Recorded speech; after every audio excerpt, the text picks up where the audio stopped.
Қараша айының 5-ші жұлдызында Алматы қаласындағы Тимур Сегізбаев атындағы спорт кешенінде 2004 жылғы балалар мен жасөспірімдер арасындағы Жас қыран лигасының біріншілігі өз мәресіне жетті. Чемпионатқа еліміздің 10 облысынан командалар 2 топқа бөлініп қатысқан болатын. Сондай-ақ қайрат жастары конкурстан сынға түсті. А тобында Алматы облысы мен қаласы, Жамбыл, Маңғыстау және Павлодардан келген құрамалар күш сынасса, бұл тобында қайрат жастары, Ақмола, Оңтүстік Қазақстан облысы және Ақтөбе, Қостанай және Солтүстік Қазақстан облысы командалары бәсекені қыздырды. Қола жүлде үшін өткен алғашқы матчта алаңға Жамбыл мен Ақмола облыстарының өрендері шықты. Тараздықтар бұл бәйгеге тыңғылықты дайындалып, алдарына тек жеңісті мақсат тұтып келгендей. Қастастарының қақпасына 3-1 жауапсыз доп енгізіп, ақмолалық құрдастарын медальсыз қалдырды. Осылайша қола медальдің иегерлері де анықталған еді.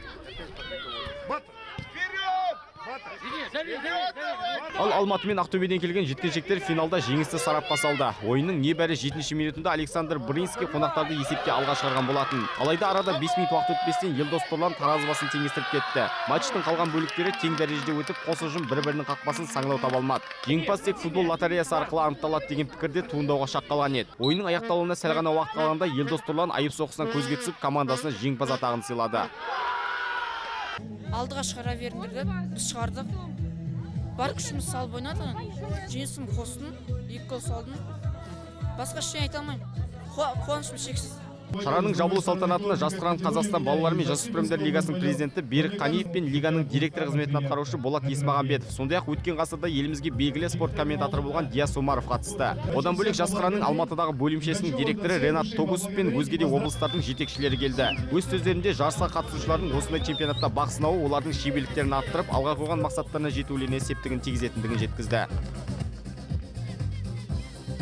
Бүгін 2004 жылғы балалар арасындағы Жас қыран лигасын қорытындыладық. Турнир толықта республикалық деңгейде ұйымдастырылып, көктем-күз жүйесінде өтті. Ал келесі кезеңді күз-көктемге ауыстыратын боламыз. Биыл 5 жас мөлшерінде сынға түсті. Өздеріңізге мәлім, финалда Алматы мен Ақтөбе жастарының жолдары түйісіп, алдыңғысы 2-1 есебімен жеңіске жетті. Бірақ балалар арасындағы мұндай ойында жеңілген команда болмайды. Барлығы үлкен тәжірибе жинақтады. Жеңіске жету үшін де жеңілістің дәмін тату қажет. Турнирге қатысқан әрбір команданың шеберліктері бірдей деңгейде. Сондықтан командаларды олардың ата-аналарын, сондай-ақ қолдау танытқан жанкүйерлерге алғыс айтқым келеді. Алдағы жоспарымызда 7 жас мөлшері бойынша бәсеке ұйымдастыру бар. Одан бөлек аймақтар мен аудандарда да доданы өткізу қажет. Оған қоса 3-4 халықаралық жарыс ұйымдастыру ойда бар. Жас қыранның тәлімгерлері дәл осындай турнирлерде еліміздің намысын қорғайтын болады.